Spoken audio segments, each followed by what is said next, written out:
felt a little bit out there. Oh.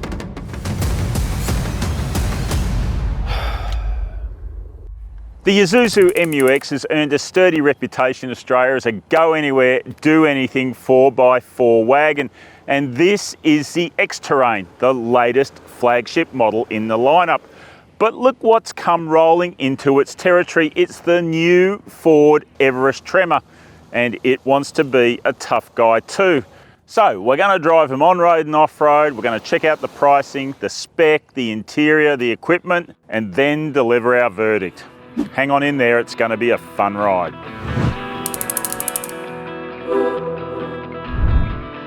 Underneath their styling adornments, these two fill a very similar role. They're both 7-seat SUVs with turbo diesel engines, proper 4x4 systems, ladder frames, double wishbone front suspension and coil spring rear ends.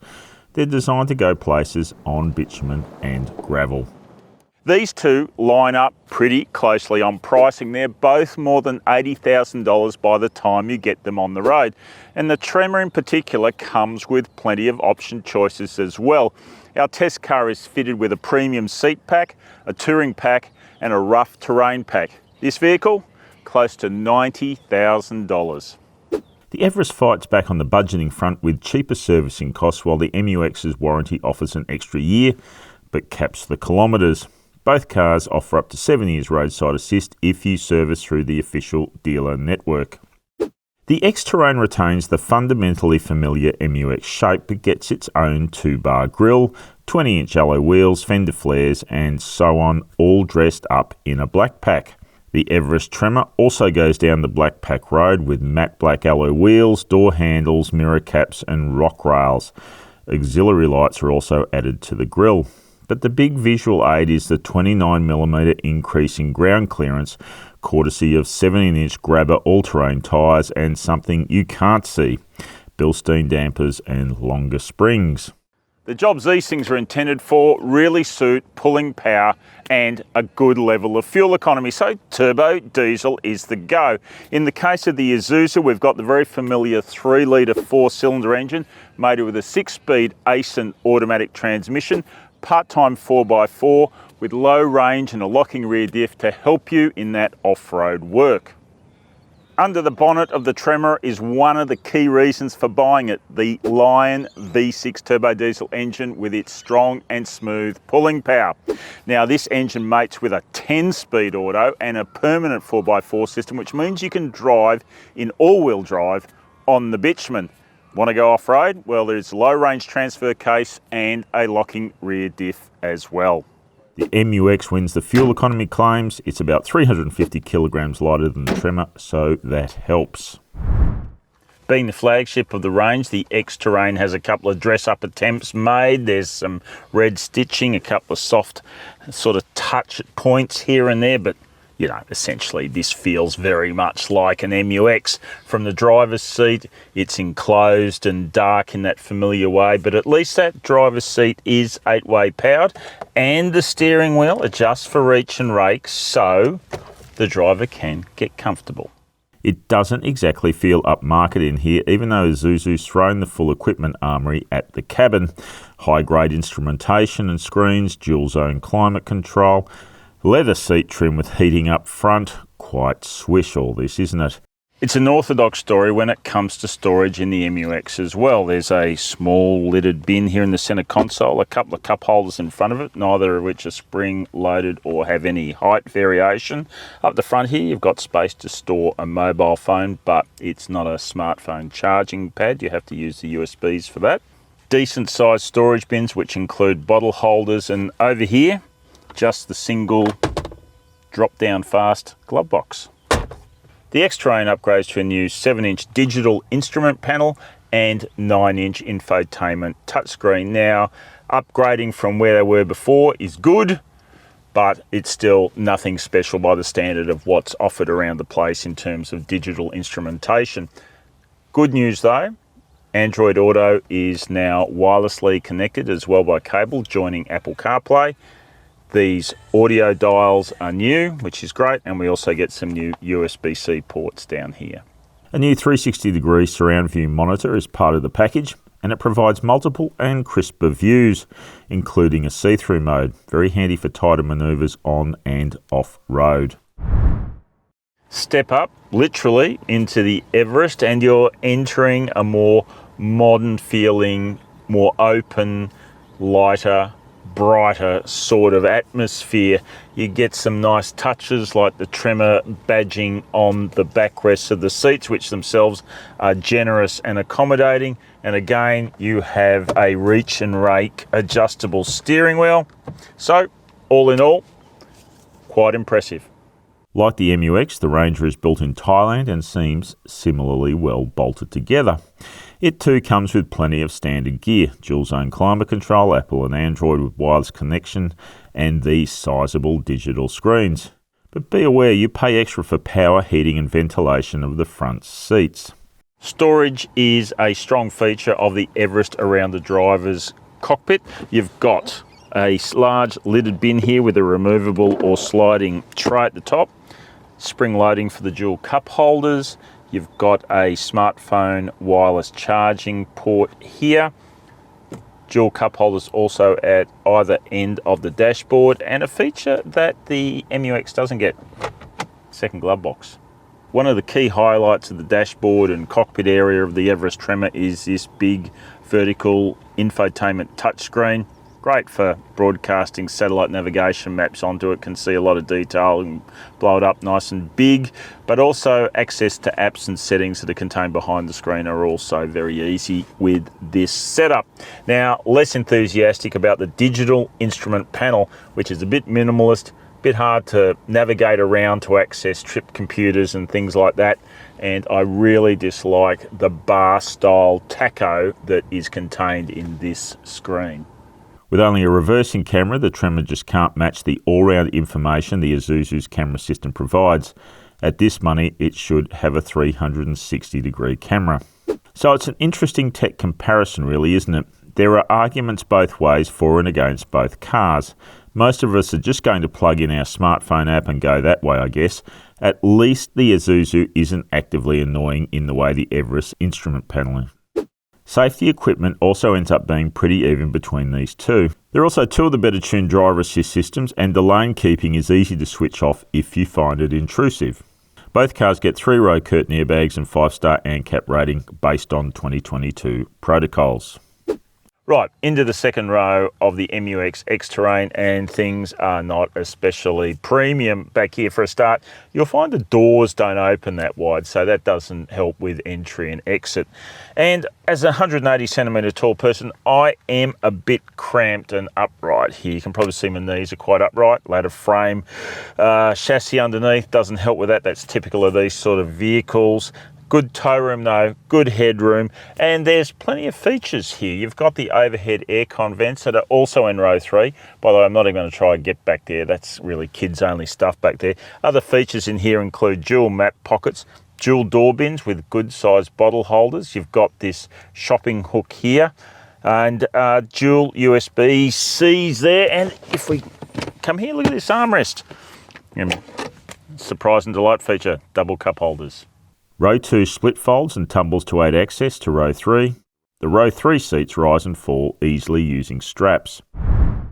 Into the second row of the Everest Tremor, and a key feature it has over the MU-X is this sliding seat base. Now, it's kind of good in a way because you can create more space for the third row passenger, but the problem is you're doing it at the expense of the second row passenger. So there's a bit of art of compromising coming up with a comfortable seating position for both third row and second row.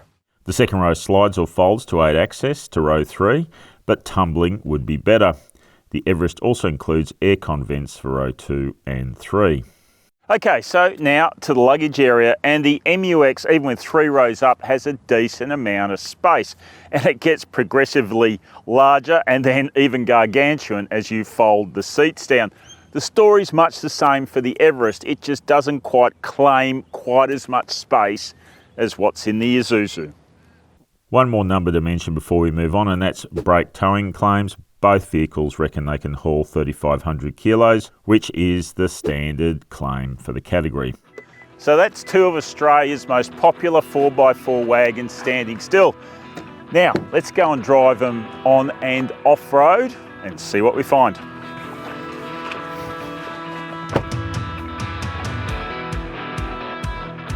The second generation MU-X has been around for a while now, and the X-Terrain is like meeting up with an old friend just dressed in a new suit. And like an old friend, the 3-litre turbo diesel engine can be a bit loud, a bit uncouth, and not always as responsive as you'd like. But you've got to give it 100% A+ rating for being a hard trier. It is not a super strong engine, but it's an earnest engine. There's always the effort being made. Now, it's really helped by the Aisin 6-speed auto, which is a smooth shifter, and also when you slip it across into manual mode at the gear lever, you can hold on to those gears a bit longer to give you that bit of extra performance. It's especially helpful, say, when you're hauling a load or towing a caravan or something like that. For this update, Isuzu also retuned the shock absorbers in search of more stability above 60 kilometres an hour on formed roads, be it bitumen or gravel. And well, I already thought the MU-X was pretty good in that regard anyway. I mean, it's a terrific vehicle for long stretches across the countryside, great for that family getaway, and it does seem to have improved that bit more.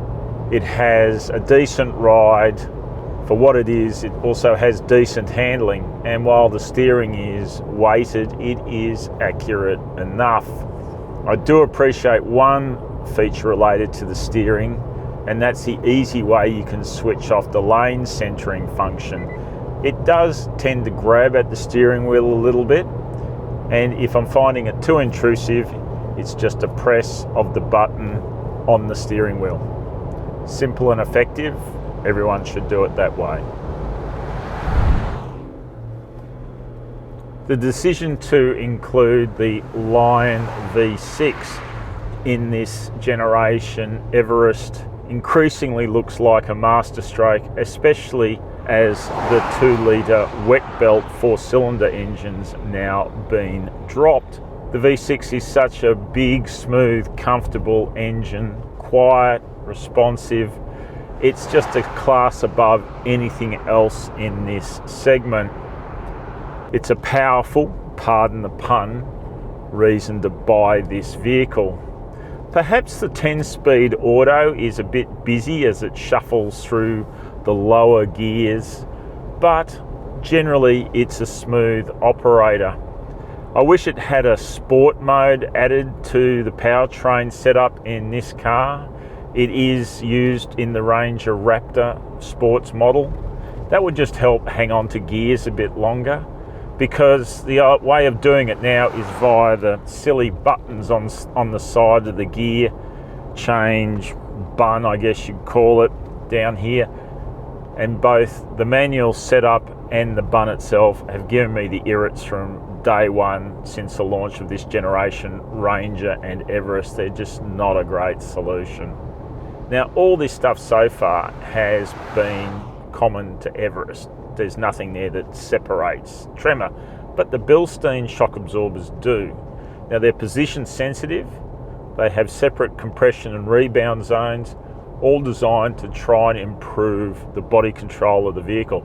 And when you consider these are very high, heavy SUVs that have a high centre of gravity and therefore quite a bit of sway about them in corners, that's potentially a really good thing. And while a lot of the value of these dampers is also touted to be off-road, there's no doubt it helps on-road too.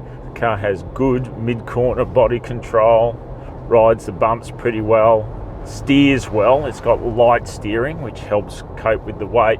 Perhaps there's a bit of patter off these off-road tyres, but they actually have pretty decent grip. All round, the Everest Tremor is a really good drive. Just continues to underline why we rate the Everest as a lineup so highly. So, off-roading in the Isuzu MU-X X-Terrain, and MU-X is regarded as a pretty good example of the 4x4 wagon breed. It can go a lot of places and do a lot of things. Now, the X-Terrain comes with pretty road-oriented tyres, so we'll head up our mogul set here. Now, the big deal here is there's been traction control added to low range when the diff is locked. So we'll lock the diff as well, and we'll go up our moguls and see how easily we can do it. Got to note straight up, a lot of trouble engaging and disengaging diff lock already in some experimental trials, and also downhill assist control took a long time to kick in as well. Anyway, let's give it a crack. Now, this car runs a pretty road-oriented set of tyres, so we'll see how we go. All right.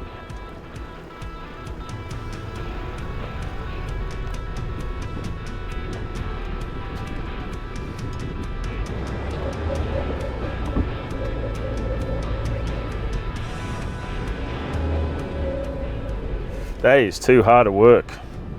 All right, our diff lock is now engaged. Oh, yeah, that is struggling up there with these tyres for sure. Chewing it up as we go. Yeah, okay. All right, that felt a little bit out there.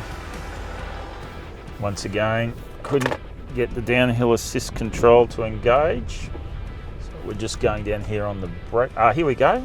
Now it's working.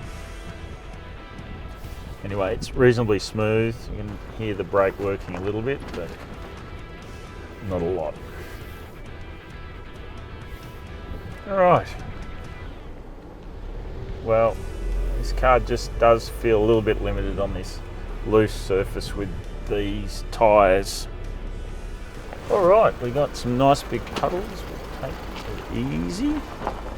As requested by the man.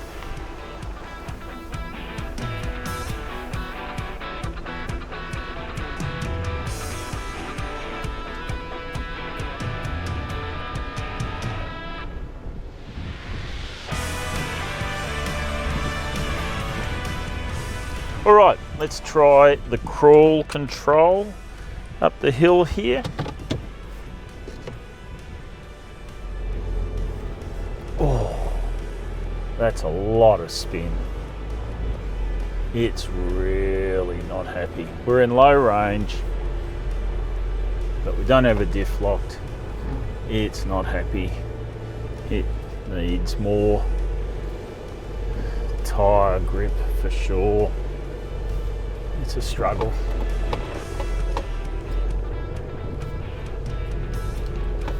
Definitely some limitations there, and some struggles with getting things to lock and unlock and so on. A bit frustrating. So we're not even to the actual primary test area yet, and the torque on demand 4x4 system in the Everest just makes life so much easier because you can have all-wheel drive grip on a loose surface without having to lock a diff. Anyway, so 4Auto in the Tremor, it's just easy. It's a Borg-Warner system, which is used by a lot of different car companies. It's very successful. Okay, we're into the approach road now for the test. We've got our parking sensors on, so we'll go to the off-road screen, which flashed up for just a second then, and then disappeared before I had a chance to turn off the sensors, and now that's done. So the normal thing that happens with Everest and Rangers for that matter, when we test up in here is you'll ding a side skirt because they're too exposed. You'll also struggle for traction without locking in the rear diff. So we'll see how we go here. We've got an extra 29 millimeters of ground clearance. We've got proper all-terrain rubber on board. We've got a pretty challenging surface. So into low range. Oh, well, that was easier. Much easier than the MU-X. Straight in.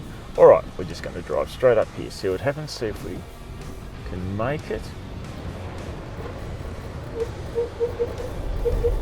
Well, I think you can sense. There it goes, it got some grip then, eventually. Now we're back in the same scenario again, we're going nowhere, steady throttle. That's not worth persisting with, so let's lock in the rear diff.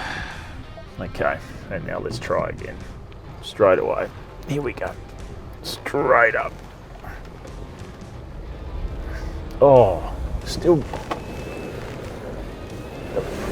the movement today on this track is extreme, but that's just the grip level, I guess, and the track getting worn into new shapes as cars repeatedly head up there doing silly things like me, you know, locking in, trying to do it without locked in diff and tearing it apart.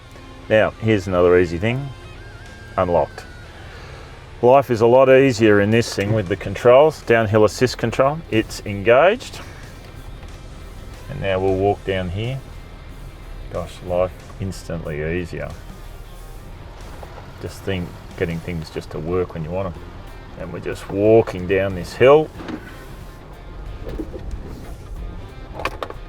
Yeah, run away just for a second. Ah, yeah. No gronching or noises, just down we go. And on the uphill, we didn't touch anything down or pancake or anything like that. It's nice to be in an Everest that doesn't have ground clearance issues.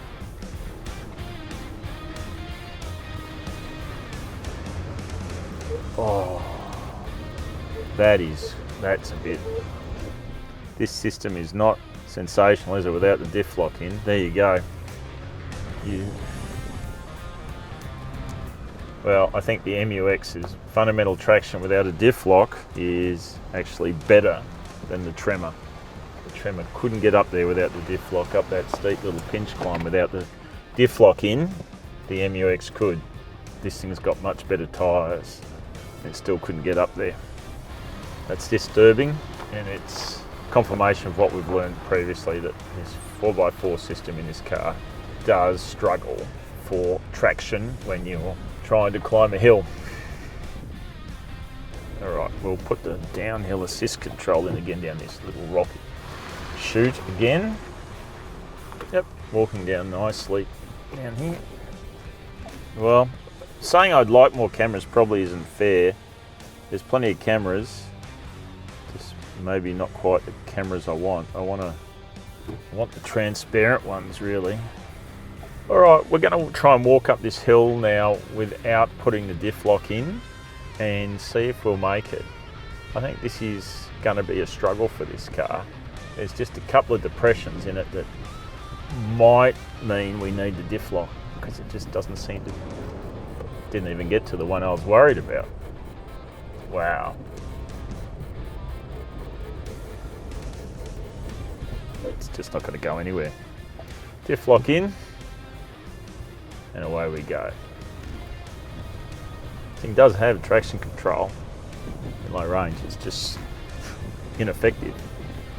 But at least it pops in and out very easily. Alright, so there you go. It wasn't as good as what I thought it was going to be. The ground clearance is great, but the fundamentals of the traction control system aren't great. You're still going to need that diff lock to go anywhere remotely serious. Interesting. Alright, and we're back in 4 auto and we just drive out. Classic example of where the 4 auto really helps you. Just do that tight turn. We've been sitting there in a part-time system just mucking around trying to get out of 4 high or unlock the diff or what have you. With this system, you just turn the corner. So all that sounds like the Everest has the edge when it comes to the on-road driving and riding, while they both have their advantages and disadvantages off-road. The MU-X fights back by being more economic, although neither of them got near their claims. The Everest being such a heavy beast, that certainly doesn't help it. So, which car is the winner? The X-Terrain is good, but what's most compelling about it is available for less money in cheaper MU-X models. It just doesn't add that much to an already reliable and worthy combination. So that means the Ford Everest Tremor is our winner. It's just a better vehicle all round. And it also adds off-road ability to the Everest lineup, as well as looking good doing it. It's obviously not perfect, and I think Ford's been pretty cynical in the way it's left upgrades in the options and accessories column. But if you're looking for a vehicle to make that big trip beyond the blacktop, then there's few better than the Everest Tremor to do it in Australia today.